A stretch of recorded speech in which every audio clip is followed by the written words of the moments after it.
ವಿಜಯಪುರ ನಗರ ಮತಕ್ಷೇತ್ರದ ಜನಪ್ರಿಯ ಶಾಸಕರಾಗಿರುವ ಸನ್ಮಾನ್ಯ ಶ್ರೀ ಬಸನಗೌಡ ಪಾಟೀಲ್ ಯತ್ನಾಳ್ ಸರ್ ಅವರು ಈ ಕಾರ್ಯಕ್ರಮವನ್ನ ಉದ್ದೇಶಿಸಿ ಮಾತನಾಡಲಿಕ್ಕೆ ಅವರನ್ನ ವೇದಿಕೆಗೆ ಆಹ್ವಾನಿಸ್ತಾ ಇದ್ದಾನೆ. ಭಾರತ್ ಮಾತಾ ಕಿ. ವಿಜಯಪುರ ಜಿಲ್ಲೆಯ ವಿವಿಧ ಯೋಜನೆ ಮತ್ತು ಕಾಮಗಾರಿಗಳ ಉದ್ಘಾಟನೆ ಹಾಗೂ ಶಂಕುಸ್ಥಾಪನೆ ಸಮಾರಂಭದ ಉದ್ಘಾಟಕರು ಕರ್ನಾಟಕ ಘನ ಸರ್ಕಾರದ ದಾಖಲೆಯಲ್ಲಿ ತಮ್ಮನ್ನ ಸೇರಿಸಿಕೊಂಡಂತಹ ಕರ್ನಾಟಕದ ಸನ್ಮಾನ್ಯ ಮುಖ್ಯಮಂತ್ರಿಗಳಾದಂಥ ಸನ್ಮಾನ್ಯ ಶ್ರೀ ಸಿದ್ದರಾಮಯ್ಯ ಸಾಹೇಬರೇ, ವೇದಿಕೆ ಮೇಲೆ ಉಪಸ್ಥಿತರಿರುವಂಥ ಎಲ್ಲ ಅವರ ಸರ್ಕಾರದ ಗೌರವಾನ್ವಿತ ಸಚಿವರುಗಳೇ, ಎಲ್ಲ ಗುರುಗಳೇ, ನಮ್ಮ ಜಿಲ್ಲೆಯ ಉಸ್ತುವಾರಿ ಸಚಿವರಾದಂಥ ಡಾಕ್ಟರ್ ಎಂ ಬಿ ಪಾಟೀಲ್ ರೇ, ವಿಜಯಪುರ ಮಹಾನಗರ ಪಾಲಿಕೆಯ ಪ್ರಥಮ ಪ್ರಜೆ ಮಹಾಪೌರಾದಂಥ ಶ್ರೀ ಎಂ ಎಸ್ ಕರಡಿ ಅವರೇ, ವಿಜಯಪುರ ಜಿಲ್ಲೆ ಎಲ್ಲ ಗೌರವಾನ್ವಿತ ವಿಧಾನಸಭೆ ಹಾಗೂ ವಿಧಾನ ಪರಿಷತ್ತಿನ ಎಲ್ಲ ಗೌರವಾನ್ವಿತ ಸದಸ್ಯರುಗಳೇ,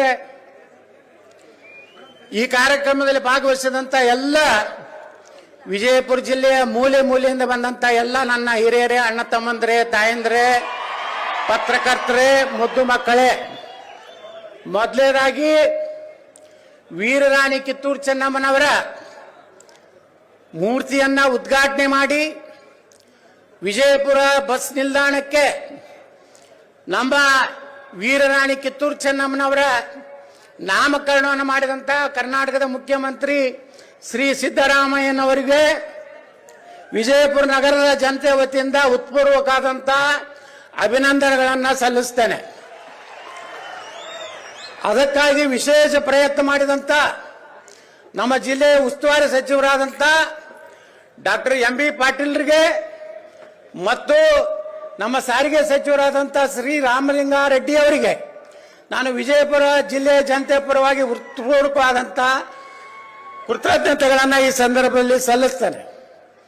ಯಾಕಂದ್ರೆ ಯಾರು ಒಳ್ಳೆ ಕೆಲಸ ಮಾಡಿರ್ತಾರೆ ಅವ್ರಿಗೆ ಅಭಿನಂದನೆಯನ್ನು ಹೇಳಬೇಕಾಗಿದ್ದು ನನ್ನ ಧರ್ಮ.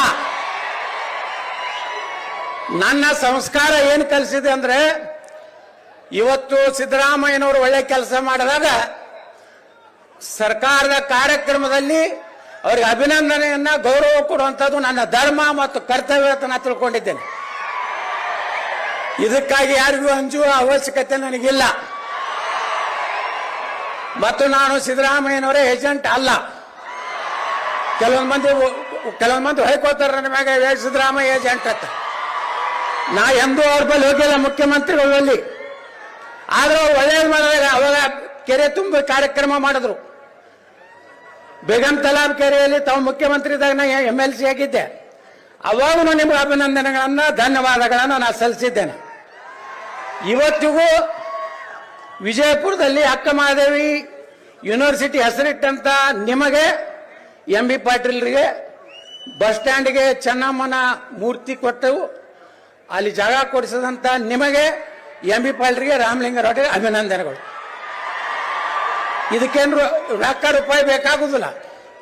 ಇದಕ್ಕೇನಾದ್ರು ಪುಕ್ಸಟ್ ಧನ್ಯವಾದ ಹೇಳಕ್ಕೇನು ರೊಕ್ಕ ಬೇಕಾ? ಅದ್ರ ಜೊತೆಗೆ ಇವತ್ತು ವೀರರಾಣಿ ಕಿತ್ತೂರು ಚೆನ್ನಮ್ಮನವರ ಬಗ್ಗೆ, ಅವರ ಇತಿಹಾಸದ ಬಗ್ಗೆ ನಮ್ಮ ಜಿಲ್ಲಾ ಉಸ್ತುವಾರಿ ಸಚಿವರು ಹೇಳಿದ್ದಾರೆ. ನಾ ಹೆಚ್ಚು ವಿವರಣೆಗೆ ಹೋಗುದಿಲ್ಲ. ಆದ್ರೆ ಇನ್ನೊಂದು ವಿಚಾರವನ್ನ ನಿಮ್ಗೆ ಹೇಳಬೇಕು. ಇಲ್ಲಿ ಸಂಗೊಳ್ಳಿ ರಾಯಣ್ಣನ ಪೂರ್ವಜರು ಬಿಜಾಪುರ ಜಿಲ್ಲೆ ಅವರೇ. ಇದೇ ಅತರ್ಘಾತ ಏನು ಕರಿತೀವಿ, ಹತ್ತರಿಕೆ ಅವರು ಅವ್ರ ಪೂರ್ವಜರು. ಅವತ್ತಿನ ಕಾಲಾನು ಆಗ ಅನಿವಾರ್ಯವಾಗಿ ನಮ್ಮ ಬಿಜಾಪುರ ಅಂದ್ರೆ ಬರಗಾಲ ಇತ್ತು. ಬರಗಾಲ ನಾಡಿದ್ದಾಗ ಆ ಸಂಗೊಳ್ಳಿ ರಾಯಣ್ಣನ ಪೂರ್ವಜರು ಸಂಗೊಳ್ಳಿಗೆ ಹೋಗಿ ಅಲ್ಲಿ ವಾಸನೆ ಮಾಡಿದ್ರು. ಹಿಂಗಾಗಿ ಸಂಗೊಳ್ಳಿ ರಾಯಣ್ಣ ಭೂಮಿನೂ ಬಿಜಾಪುರದೇ ಅನ್ನುವಂಥದ್ದು ನಾವು ಎಂದು ನೆನಪಾರ್ಲಕ್ಕೆ ಸಾಧ್ಯ ಇಲ್ಲ. ತಾಯಿ ಮಗನ ಸಂಬಂಧ ಬರೇ ವೀರರಾಣಿ ಕಿತ್ತೂರು ಚೆನ್ನಮ್ಮ ಅಥವಾ ಸಂಗೊಳ್ಳಿ ರಾಯಣ್ಣ ಹೋರಾಟ ಅಟ್ಟೆ ಮಾಡಿಲ್ಲ. IAS ಸಚಿವಾಗ ICS ಆಫೀಸರ್ನ ಹೊಡೆದವ್ರು ಯಾರಪ್ಪ ಅಂದ್ರ ಅಮಟೂರು ಬಾಳಪ್ಪನವರು ವಾಲ್ಮೀಕಿ ಜನಾಂಗದವರು, ಸಂಗೊಳ್ಳಿ ರಾಯಣ್ಣ ಹಾಲಮತ ಸಮಾಜ, ಅದ್ರ ಜೊತೆಗೆ ಎಲ್ಲ ಸಮಾಜದವರು ಒಡ್ಡರ ಎಲ್ಲಣ್ಣ ಅದಾನೆ, ಬಂಜಾರ ಸಮಾಜದವ್ರು ಅದಾರೆ. ಅದರ ಜೊತೆಗೆ ನೋಡಿ ಸಂಗೊಳ್ಳಿ ರಾಯಣ್ಣ ಎಷ್ಟು ಪುಣ್ಯಾತ್ಮ ಅಂದ್ರೆ, ನಂದು ಕಾರ್ಖಾನೆಯ ಒಂದು ಕಷ್ಟದಲ್ಲಿದ್ದಾಗ ನಾನು ಮಾನ್ಯ ಮುಖ್ಯಮಂತ್ರಿಗಳು ಇಲ್ಲೇ ಅದಾರೆ, ನಾನು ಬೆಳಗಾವಿ ಅಧಿವೇಶನ ಹೋದ ವರ್ಷ ಮುಗಿಸ್ಕೊಂಡು ಸಂಗೊಳ್ಳಿ ರಾಯಣ್ಣನ ಒಂದು ಪವಿತ್ರವಾದಂಥ ಗಲ್ಲಿಗೇರಿಸಂತ ಸ್ಥಳಕ್ಕೆ ಹೋಗ್ಬೇಕಂತ ನಾವು ಹೋದೆ. ನನಗೆ ಆಶ್ಚರ್ಯ ಆಗಿದೆ, ಆ ಪವಾಡ ಪುರುಷ ಸುಪ್ರೀಂ ಕೋರ್ಟ್ನಲ್ಲಿ ನನ್ನ ಕಾರ್ಖಾನೆ ಕೇಸು ಇನ್ನ ಸಂಗೊಳ್ಳಿ ರಾಯಣ್ಣನ ಒಂದು ಪವಿತ್ರ ಭೂಮಿಯ ಒಳಗೆ ಕಾಲಿಡ್ತಾ ಇದ್ದೆ, ಸುಪ್ರೀಂ ಕೋರ್ಟ್ನಲ್ಲಿ ನಾ ಗೆಲ್ಲುವಂತ ಒಂದು ಆದೇಶ ಆಯ್ತು. ನಾನು ಮಾದೇವಪ್ಪ ಸಾಹೇಬ್ರಿನಾಗಿ ಮಾತಾಡ್ತಾ ಇದ್ದೀವಿ. ಈ ಒಂದಿನ ಹೋರಾಟಗಾರರು ಸ್ವಾರ್ಥಕ್ಕಾಗಿ ಒಂದು ಹೋರಾಟ ಮಾಡಲಿಲ್ಲ, ಕುರ್ಚಿಗಾಗಿ ಹೋರಾಟ ಮಾಡಲಿಲ್ಲ. ಇವತ್ತು ವೀರರಾಣಿ ಕಿತ್ತೂರು ಚೆನ್ನಮ್ಮನೋಡ ಗಟ್ಟಿ ನಿಂದಿರ್ಬೇಕಾದ್ರೆ ಸಂಗೊಳ್ಳಿ ರಾಯಣ್ಣ, ಅಮಟೂರು ಬಾಳಪ್ಪ, ಯೋಧರ ಎಲ್ಲಣ್ಣ ಇವರೆಲ್ಲ ರೊಕ್ಕಕ್ಕಾಗಿ ನಿಲ್ಲಲಿಲ್ಲ, ಈ ದೇಶದ ಸ್ವಾತಂತ್ರ್ಯಕ್ಕಾಗಿ ಹೋರಾಟ ಮಾಡಿದಂತ ಪುಣ್ಯಾತ್ಮರು. ನಾವು ಬರೀ ವೀರರಾಣಿ ಕಿತ್ತೂರು ಚೆನ್ನಮ್ಮ ಒಂದು ಜಾತಿಗೆ ಹೋಲಿಸ್ತೀವಿ ಅಲ್ಲ. 1857ಕ್ಕಿಂತ ಮುಂಚೆ ಭಾರತದಲ್ಲಿ ಒಬ್ಬ ಮಹಿಳಾ ಸ್ವಾತಂತ್ರ್ಯ ಹೋರಾಟಗಾರ್ತಿ ಯಾರಪ್ಪ ಅಂದ್ರೆ ಅದು ವೀರರಾಣಿ ಕಿತ್ತೂರು ಚೆನ್ನಮ್ಮ, ಕ್ರಾಂತಿ ವೀರ ಸಂಗೊಳ್ಳಿ ರಾಯಣ್ಣ. ಬಹಳ ಅಭಿಮಾನದಿಂದ ಹೇಳಿಕ್ಕೆ ನಾನು ಬಯಸ್ತಾ ಇದ್ದೀನಿ ಬಂಧುಗಳೇ. ಈಗ ಇಷ್ಟಕ್ಕೆ ಸಾಕಿದು, ಇನ್ನು ಮುಂದೆ ನಮಗೇನು ಬೇಕನ್ನೋ ಒಂದು ಬೇಕಲ್ಲ. ನೋಡ್ರಿ, ಸಂಗೊಳ್ಳಿ ರಾಯಣ್ಣವ್ರ ಗಲ್ಲಿಗೇರ್ಸದತ್ತ ನಾವೆಲ್ಲ ಮಾತಾಡ್ತೀವಿ, ಆದ್ರೆ ಅವ್ರ ಜೋಡ 7 ಮಂದಿನ ಗಲ್ಲಿಗೇರ್ಸಿದ್ರು. ಎಲ್ಲ ಜನಾಂಗದವ್ರು 7 ಮಂದಿ ಪ್ರಾಣ ಕೊಟ್ಟರು ನಗನಗತ. ಹೆಂಗೆ ಸಂಗೊಳ್ಳಿಯ ರಾಯಣ್ಣ ರೋಗಣ್ಣವ್ರು, ಇವರು ಸಂಗೊಳ್ಳಿ ರಾಯಣ್ಣ, ರೋಗಣ್ಣವರ ಅಡ್ಡ ಹೆಸರು. ಬಾಳು ನಾಯಕ್, ಮಲ್ಲ ನಾಯಕ್ ವಾಲ್ಮೀಕಿ ಜನಾಂಗದವರು, ಬಸಲಿಂಗಪ್ಪ ಹನಬರಟ್ಟಿ, ಕರಬಸಪ್ಪ ಬೆಳವಡಿ, ಭೀಮಾ ಜಿಡ್ಡಿಮನಿ ಹೊಗರ್ತಿ, ಕೆಂಚಪ್ಪ ಸಂಗ್ರೇಸ್ಕೋಪ್, ಅಪ್ಪೋಜಿ ನಾಯಕ ಸುತ್ತಗಟ್ಟಿ. ಇವರಿಗೆ 7 ಮಂದಿಗೆ ಒಂದೇ ದಿವಸ ಸಾರ್ವಜನಿಕವಾಗಿ ಗಲ್ಲಿಗೇರಿಸಿದ್ರು. ಜೀವಾವಧಿಗೆ ಶಿಕ್ಷೆಗೆ ಒಳಗಾದಂಥವ್ರು ರುದ್ರ ನಾಯಕ್, ನೀಲಾ ನಾಯಕ್ ಬೆಳವಡಿ, ಎಲ್ಲ ನಾಯಕ್ ಬೆಳವಡಿ, ಅಪ್ಪುಹುಣಿ ತಿಗಡೊಳ್ಳಿ, ರಾಣೋಜಿ ಕೊಂಡ ಮಜ್ಜಿಗವಾಡ, ಕೋನೇರಿ ತೋಪಿನಕಟ್ಟಿ, ನೇಮಣ್ಣ ಕೊಡಚೋಹಾಡ್.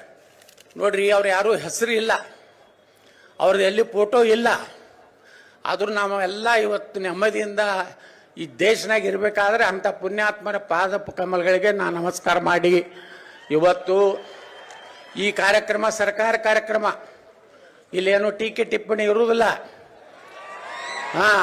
ನಮ್ಮ ಮಾಧ್ಯಮದವ್ರು ಹೇಳ್ತಾರೆ ಯತ್ನಾಳ್ ಬಹಳ ಸಪ್ಪೆ ಮಾತುಗಳನ್ನು ಮಾತನಾಡಿದರು ಅಂತ ಬರೀತಾರೆ.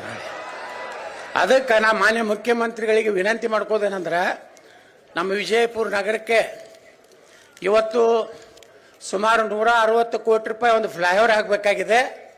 ಅದು ಸಂತ ಕನಕದಾಸ ಸರ್ಕಲ್ ಬಾಬಾ ಸಾಹೇಬ್ ಅಂಬೇಡ್ಕರ್ ಅವರ ಮಾರ್ಗದಿಂದ ಛತ್ರಪತಿ ಶಿವಾಜಿ ಮಾರ್ಗದವರೆಗೆ 160 ಕೋಟಿ ರೂಪಾಯಿ ಒಂದು ಫ್ಲೈಓವರ್ ಅನ್ನು ತಾವು ಮಂಜೂರು ಮಾಡಬೇಕಂತೇಳಿ ನಾವು ವಿನಂತಿ ಮಾಡ್ಕೋತೀನಿ.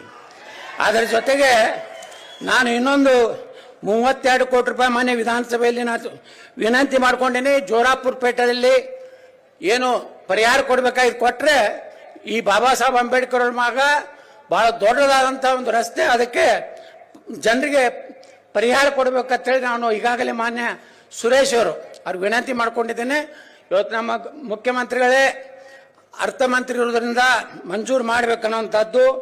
ಅದೇ ರೀತಿ ಈಗಾಗಲೇ ದ್ರಾಕ್ಷಾ ಮಂಡಳಿಗೆ ಮಾನ್ಯ ವಿಧಾನಸಭೆಯಲ್ಲಿ ಮುಖ್ಯಮಂತ್ರಿಗಳು ಹೇಳಿದ್ದಾರೆ 100 ಕೋಟಿ ಕೊಡ್ತೀನಿ ಅಂತ ಹಿಂದಿನ ಬೆಳಗಾವಿ ಚಂದಾಗ ಹೇಳಿದ್ರು.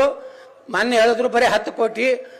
ಎಷ್ಟು ಬೇಕಟ್ಟು ಕೊಡ್ಲಿಕ್ಕೆ ನಾನು ರೆಡಿ ಮಿಸ್ಟರ್ ಯತ್ನಾಳ್ ಅಂತ ಹೇಳಿದ್ದಾರೆ. ಹಂಗೆ ತಾವು ರೆಡಿಯಾಗಿ ನಾಳೆ ಬಜೆಟ್ನಾಗ ಕೊಡಬೇಕಂತೇಳಿ ವಿನಂತಿ ಮಾಡ್ಕೋತೇನೆ. ಅದೇ ರೀತಿ ಇಷ್ಟು ನನ್ನ ಬೇಡಿಕೆ ಹೆಚ್ಚಿಗೆ ಬೇಡಿಕೆ ಬಳಕ ನಾನು ಹುಚ್ಚಲ್ಲ. ತಮಗೆ ಅಭಿನಂದನೆಗಳು ಸಲ್ಲಿಸಿ, ನಿಮಗೂ ಹೆಚ್ಚು ಚಪ್ಪಾಳೆ ಹೊಡೆಯೋದಕ್ಕೆ ಅಭಿನಂದನೆ ಸಲ್ಲಿಸಿ ನಾನು 2 ಮಾತು ಮುಗಿಸ್ತೇನೆ.